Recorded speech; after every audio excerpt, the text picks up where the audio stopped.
Georgia, Tennessee, LSU come to mind as the biggest rivals in conference.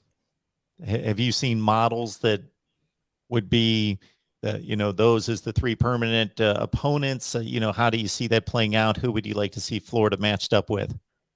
Mark, I'd be afraid. I think Florida LSU would probably go away. That one was kind of forced in there. But if you start keeping three permanents, LSU Alabama, you have to keep. LSU Ole Miss, you have to keep. LSU Arkansas, I think you have to keep. So, for those other teams on the schedule as well. So Florida LSU probably goes away. Does that leave Florida Georgia? I mean, Florida Georgia, of course, that's one permanent for sure. I don't know if Florida Tennessee stays with that either. I mean, you got Tennessee, you got them and Alabama, them and Kentucky.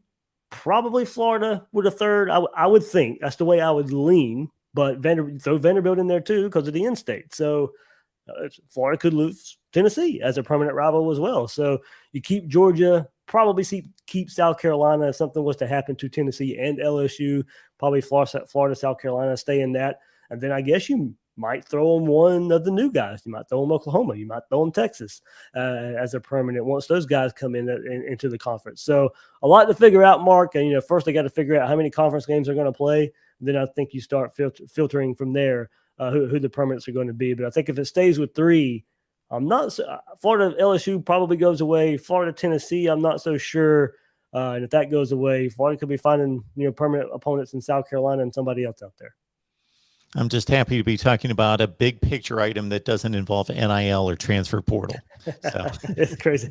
That is crazy, Mark. But look, the way the SEC has already happened in the past, we lost Florida Auburn. I mean, Florida Auburn was a great rivalry going through through the history of the SEC and all those close games in the 90s with Terry Bowden and games coming down the last second field goals. And we already missed that one. We lost that one. Can Florida and Auburn maybe find a way to get back together if something happens with SEC scheduling? That was one. If Florida has to lose Tennessee, if Florida has to lose LSU, find a way to bring Florida Auburn back together.